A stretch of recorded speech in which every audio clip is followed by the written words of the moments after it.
Happy New Year! A former Falcon and Reavers quarterback closes out 2013 with a bang. And what does he have to say about it? What do you say we bounce back with some basketball? Follow the bouncing ball at AL. St. Albert ballin' with one of the top teams in the state.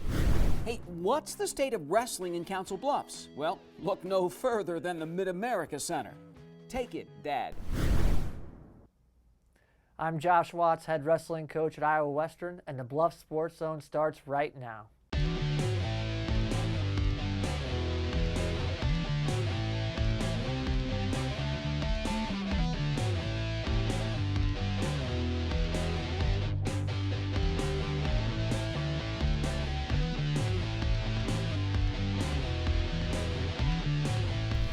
Hello, I'm JJ Davis, and welcome to the latest edition of the Bluff Sports Zone, our first of 2014. So let's rock in the new year with a very special guest. Now, we know him well from his days at St. Albert, and of course from right here in the heart of Reavers country. Just over a year ago, he was scoring and leading Iowa Western to the national championship. Well, just over a year later, quarterback Jake Waters was throwing and leading Kansas State to a bowl win over Michigan. The pride of St. Albert is flying high in Manhattan. And joining us right now is the K-State quarterback, Jake Waters. It's got a pretty good ring to it, doesn't it? Yeah, I guess you could say. Have your feet touched the ground yet? Have you even had a chance to just take it all in? Not really. It hasn't really sunk in yet that the type of season we had and how we finished it. I guess I'm still kind of on that high from it, but it was just a special year. A year like I've never had it before, but it was definitely special. All right, let's go back a year. You're the NJCAA Offensive Player of the Year. Complete a record 73% of your passes, 39 touchdowns, and then you go to Kansas State. Your memories. The first week, spring practice. Information overload, pretty much. I mean, they just threw so much at me, and they kind of expected me to pick it up quick since my background in junior college and kind of playing the college game before. But it was definitely different. It wasn't an up tempo offense like I've been used to. It was different coaches, more of a business kind of. Right. But I adjusted quickly, but it was definitely a learning curve. Now, Tyler Lockett said that you had been in the film room every day. He and the other players had seen you, and that's what makes a good player, and they were all impressed by that. Yeah, that's what, that's everyone at this level can play. I saw that from day one, that every quarterback we have could throw it. So it depends on, reading the defenses, being smart with the football, knowing the offense inside and out, and that's what, I thought would set me apart from the other guys, and so that's what, the kind of route I took. Spring game took a very good route, 14 of 18, 3 touchdown passes. You run for one. You got to feel good after the spring game. Definitely. First time, playing. That was the biggest crowd I've ever, played in front of. First time out, with the guys, and it felt normal. It felt, just like, at Iowa Western or St. Albert, out there playing. I got to call my own game, so Cool. I threw it. That's a surprise. I threw it a lot, and it was just really fun to get out there. But as you know, defense is just vanilla. It's just the spring game. You're named the starter. Coach Snyder, for the first game of the season, says you've displayed the most consistency across the board, and you've also displayed the leadership that he's looking for. Where were you when you found out? Your reaction? I was in class, and my phone started blowing up, and then people even in class came up to me and was like, "Congratulations." I didn't even know they knew me or anything, and they said congrats, and I was like, for what? But my phone just started blowing up. My dad called me, everyone called me, just so proud. It was a really special moment that so many people cared about what happened to me. How emotional was it when you talked to your mom and dad? It was pretty emotional, no tears, and we were just so happy, and my dad was just so proud of me for all the hard work I've put in. It's been from St. Albert, been a long road, and to finally kind of get, to where I wanted to be, and then to be named the starter, it was kind of a surreal moment. Somewhat surreal the first game. You go 21 of 29 against North Dakota State, 2 touchdown passes, but 2 picks, and you lose the game. Yeah, that was tough. I'm not used to losing. That's right. I've only lost maybe two games in a season. That's the most, and to lose the first one on a, they're nothing to take away from North Dakota State. They're a great team, but I thought we should have won it, obviously, but it was my first taste of college football. I thought I played okay, but not well enough to win. Tastes losing a little bit more as Kansas State starts off 2-4. The Wildcats 0-3 in the Big 12. You throw 5 picks in the first 3 games. Yeah, that was rough. I've never thrown more picks, I guess, in a couple games. What was it? I think trying to maybe show people that I deserve to be playing. I deserve to be. So I tried to make a play every single time. And one thing I learned throughout the season, a play's not always going to be there. They're Right. They're on D1 team. They're D1 football players for a reason. They're going to make plays, and they're going to figure us out. Or a play's not going to work every time. So just take your check down, throw away. You don't always have to force something. That's a big thing I learned. The big thing also, the continuing two-way battle at quarterback with Daniel Sams. After the Texas game, you're 2-4. What happens with you and Daniel Sams? Well, he didn't play that much that game. I thought I played reasonably well until the end of it.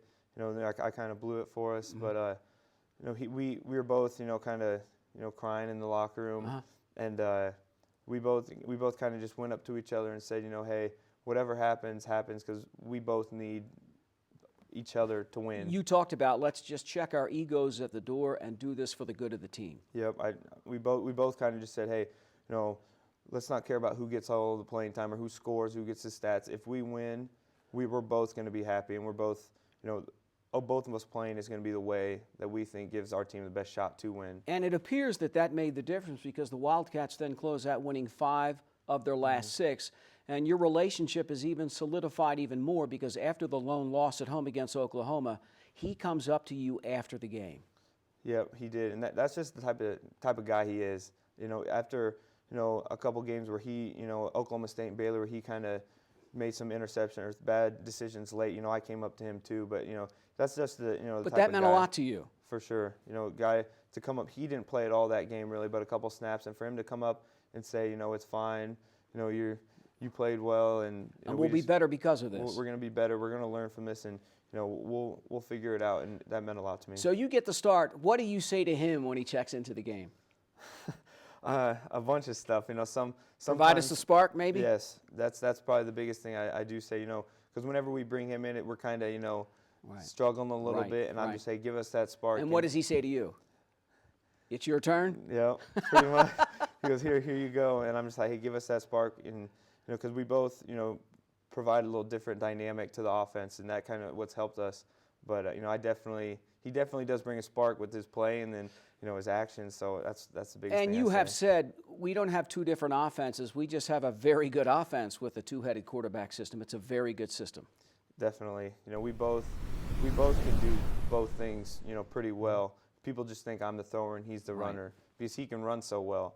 But he's shown the teams that he can throw it, and I've shown some teams I can run it too. So then comes the bowl game, and who was your favorite team growing up? Michigan. And what'd you think?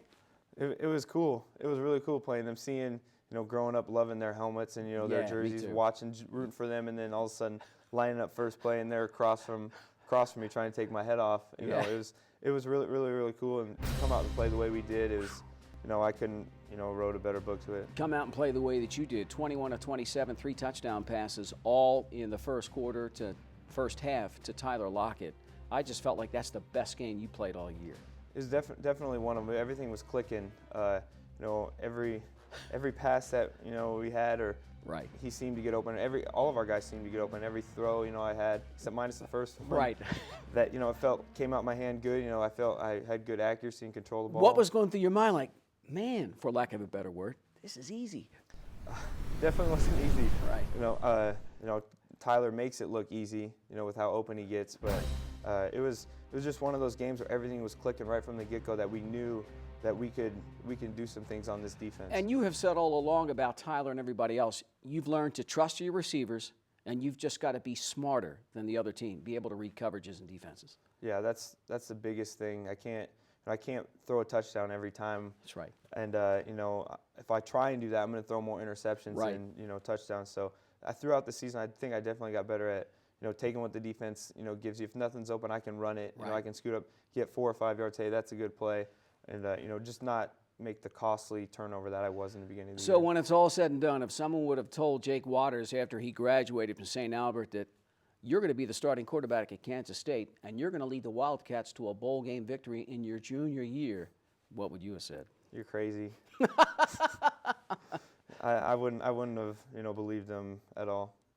And next year, high expectations. Yep, definitely. We have a lot of guys coming back, and you know, we're going to put more, you know, expectations on ourselves than anyone else will. But you know, we're definitely excited, and when we got that win, it kind of gets us rolling into the off season. And the whole season's kind of got you rolling because now you know what to expect, a little bit more at ease. Definitely. You know, I'm not going to be. You know, every game was a new thing for me. Every you know, pre-game to the game was a little bit different. But now, you know, I know what to expect, and now I can just focus on the actual game. Well, we were really proud of you. We were rooting for you every game. We were with you every throw, every catch. Maybe it's a man crush, I don't know, but we all live a little bit through you. Thanks. Thank you. It's Jake Waters, quarterback at K-State, courtesy of St. Albert. From the football to the basketball court. Speaking of the Falcons, they host one of the top teams in the nation. But first, the Lynx go hunting for Cougars when we come back.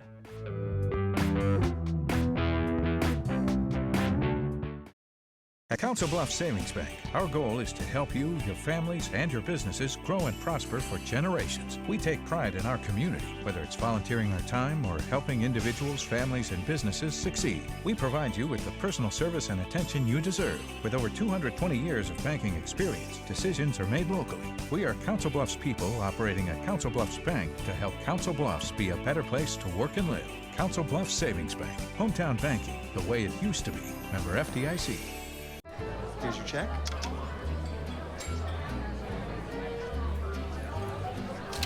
Oh, you got it. You know, since I got rid of my car, I really enjoy walking. Okay. Got it. No. Getting pulled over for buzz driving could cost you around $10,000 in fines, legal fees, and increased insurance rates. Oh, you're home early. You live with your mom? That'll set your game back a few years. Buzzed, busted, and broke. Because buzz driving is drunk driving. What does the world have in store for you?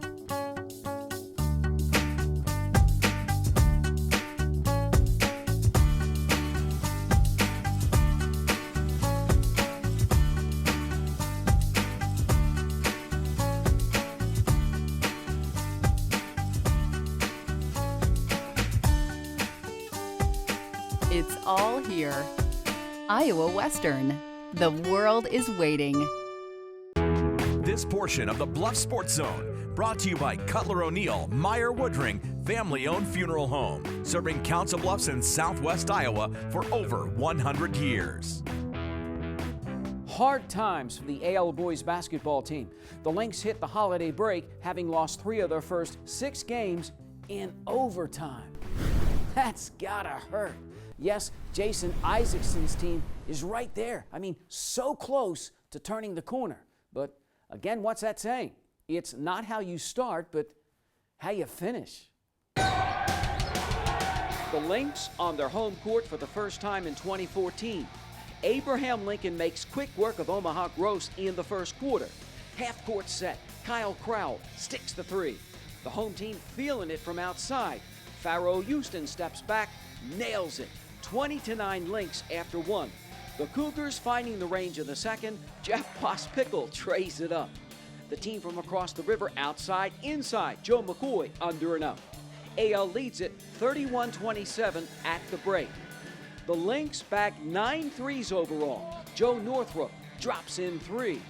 The junior leads the charge with 22 points. The home team drives in and grabs a 45-34 lead late in the third quarter.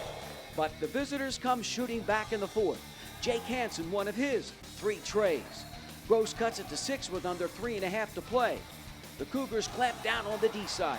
Logan Schlickburn steals it, and the lead's 1 just under a minute and a half to go. You're up 1, okay? We're gonna win this game. 58 all, under 30, AL with the ball. Not anymore. Jake Hansen scores a game-high 27 for Gross, and none bigger than this one. 60-58 Cougars. 6 seconds left. The Lynx, one last shot.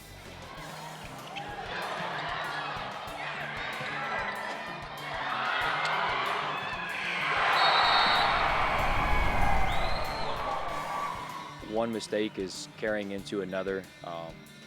We're trying to have that next play mentality where if we, maybe make an offensive mistake that it doesn't hurt us on the defensive end, and, the same thing the other way. Compare this team to last year's, which had some of the same problems. This team, we're more together outside of practice. Last year we all had cliques and we all did our own thing. This year we've really come together and we all know each other, we all like each other. It's not like you haven't been in every game. 3 overtime losses tonight. Sooner or later, you got to punch the right ticket. Yeah, every game besides one we've been in, and it stinks, and we're going to learn from it, and that's going to help us at the end of the year. Don't run up there, okay? I think the kids believe, and they're working hard today, and they're playing good basketball. It's just, learn how to close out games. And, last year that was something that we talked about going into this year was, you got to be in those situations and learn from them. But now, we're getting to the point where we got to start winning them. The Lynx lose their 5th straight game as AL drops to 1-6. And it doesn't get any better the next night as the Lynx hit the road to top-ranked Harlan. And yeah, you guessed it, all Cyclones 55-33. Abraham Lincoln now sits at 1-7. The Lynx just got to keep plugging away. It's not any better for TJ. Thomas Jefferson starts off a new season with a win over Glenwood. The Yellow Jackets have since lost 6 straight. Little better for the Titans. Lewis Central is 2 games under 500 at 4-6. St. Albert sits at 4-5, so a rough go for the Bluffs schools so far. All 4 on full display at the MAC recently, wrestling with a new tournament. But first, the Falcons look to pin one on Harlan after the break.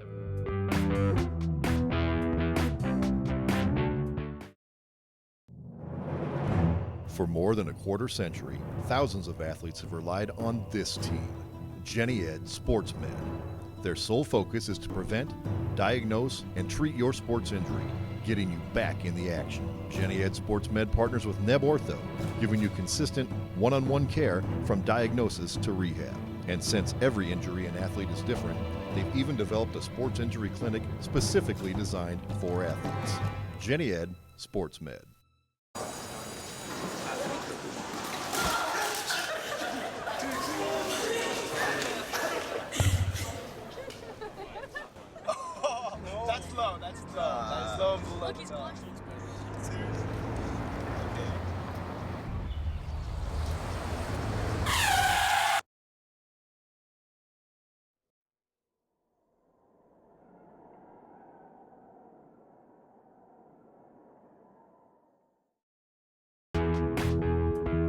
And if you're St. Albert, what a way to tip off a new year. I mean, it's not like the Falcons are putting it up with some patsies. Not even close. Try Harlan. That's right, unbeaten and top-ranked Harlan. Here's IDUB TV student Austin Heinen. Top-ranked Harlan on the road against the Falcons of St. Albert. A minute into the game, John McGinn breaks the ice with a hit from the outside elbow for 3. Dying seconds of the first, Jackson Scott Brown, off of the second effort, sinks it at the buzzer. Falcons still trail 19-15 after 1. Second quarter, Cyclones feel a storm coming on, and Gabe Ferry helps spark a 14-0 run with a corner 3, 30-15 Harlan, and adding to that run, Adam Jewell striking long distance. That's a different area code right there. Clones lead 42-26 at the half. Second half, Falcons try to fight back. Sneed hits the tray. The senior had 17 points in this game. Cyclones stay in the driver's seat. Trey Landsman, a big reason why, with 30 points. Visitors are too much as Nate Cave hits one of Harlan's 9 trays. The Cyclones cruise over St. Albert 76-58. Played with pretty good intensity. But you know, the difference is they grab the spurts, and kids like Ferry just came out and was shooting the ball off the well. We're playing 9-10 guys, and you being tired is not an issue. So that's one thing that we need to do a better job, and that's rebounding. A lot of these teams in this conference, Hawk 10, got a little bit of size advantage on us, and we're going to have to work quite a bit harder to improve our ratio on the rebounds. Harlan's coach Osborne now clinches his 600th career win. For the Bluff Sports Zone, I'm Austin Heinen. Thanks, Austin. Now, while the guys have lost more than they've won, not so for the Saints. St. Albert has won 3 in a row and is now 5-3. The 10th-ranked 4A team in the state, Lewis Central, looking pretty good at 6-3. The struggles continue for TJ. The Yellow Jackets winless and have scored less than 20 points in each of their last 3 games. AL currently 4-5. The Lynx have dropped their last 3 games. But still, for the girls and boys, a lot of season left to turn things around. Want to be peaking, of course, come playoff time. Things looking better for Iowa Western. The girls and guys both on the road, and they both won. Twice. First, the ladies. The Reavers, 2-0 in the Conestoga Classic. Jim Turgeon's team knocks off Tech by 35 and State by 13. Iowa Western ups its record to 15-1. The men take 2 as well, as the Reavers beat up on a semi-pro team 87-71. Now, their original opponent, Southwest Texas, didn't make the trip, so the Memphis City Rain fills in, and it didn't matter. 13th ranked Iowa Western behind 27 points from Shaquille Calhoun, then shoots down MSU West Plains by 6, as Jim Morris and company now 16-2. Hey, it's almost time for our Play of the Week, our first of the new year. I wonder who on the other side.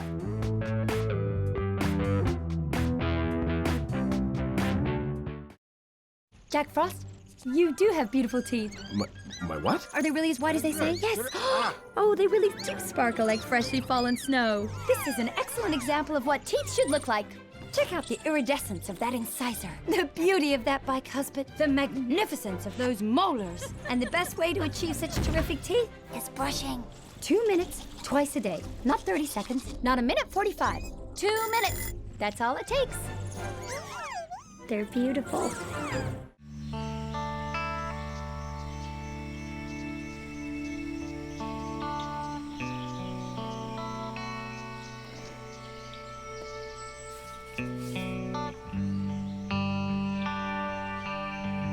This is the moment I knew.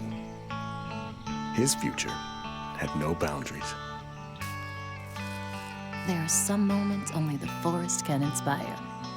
Find yours at discovertheforest.org. It sounded like a good idea, and it was, and it's only going to get better. The first ever Council Bluffs Wrestling Classic hit the mats a week and a half before Christmas, and it's going to be a gift that keeps on giving. So let's sit down and go back to where it all began. Talk about a classic beginning. 28 teams from 5 states, 10 mats, 2 days. We always wanted to build up, the Southwest Iowa area. So, having good competition come to us, I think that's, says a lot. Local schools here, bring in competition to them and kind of highlight Council Bluffs. All the wrestlers, including those from Council Bluffs, guaranteed at least 5 matches and as many as 9. It gets experience, gets you in shape, and gets you just ready for state and later on in the season. You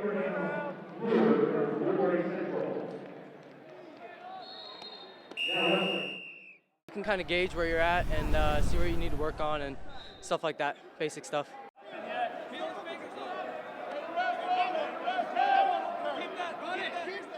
It's just building. That's all it really is just preparing yourselves for state tournament. No, just drive it over! All right, go, go, go! Gotta go, go, go! The pride and just the fact that you're out here with some good people wrestling, doing what you love to do. Loving it in the early rounds. TJ's Colton Klingenpeel and others from the Council Bluffs schools pinning their way through day one. Showing that we're not nobody, that we are good. Just like if someone hears our name, that we know who we are and what we can do.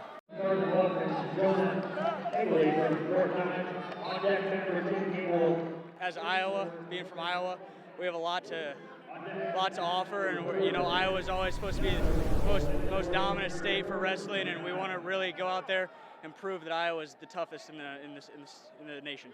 Go! Go! Keep going! Keep going!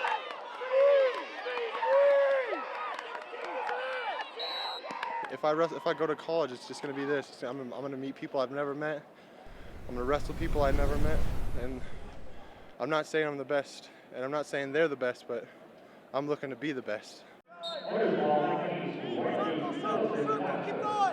think it's going to be a really big thing for Council Bluffs. Council Bluffs doesn't always get the recognition they deserve, but I think this will really bring excitement and hopefully a lot of talk to Council Bluffs. I talked to a few of the coaches here, and they just think this is awesome. They, especially the local coaches and even some of the out-of-town coaches, they come here, they said, boy, this is a great setup. Our kids get a lot of matches. I've got nothing but good, feedback so far. Look for even better things in the future. Is Coach Carrot pinning on expanding the tournament to 32 teams next year? The Council Bluffs Wrestling Classic, a classic beginning with no end in sight. Colton Klingenpeel from TJ and Ethan Ruby from Lewis Central both made the finals and both lost in some very tight matches. Top team from the area, Thomas Jefferson, as the Yellow Jackets finish 11th. Which brings us to our play of the week. It was an audible. The quarterback changes the play at the line of scrimmage, and it works. Jake Waters with a pinpoint pass drops in a 29-yard TD strike to Tyler Lockett. It doesn't get any better than that. Kansas State is well on its way to a big bowl game win over Michigan. Former St. Albert and Iowa Western QB Jake Waters with our play of the week. The play of the week is brought to you by Buena Vista University. Earn your bachelor's with face-to-face classes right here in Council Bluffs. What a way to ring in the new year, and it's only going to heat up. So I'm thinking the little bit of R&R we got is only going to do the BSZ team some good, because now we are really ready to just tear it up. So until next week, for the Bluff Sports Zone, as always, I'm JJ Davis, and I'll see you around.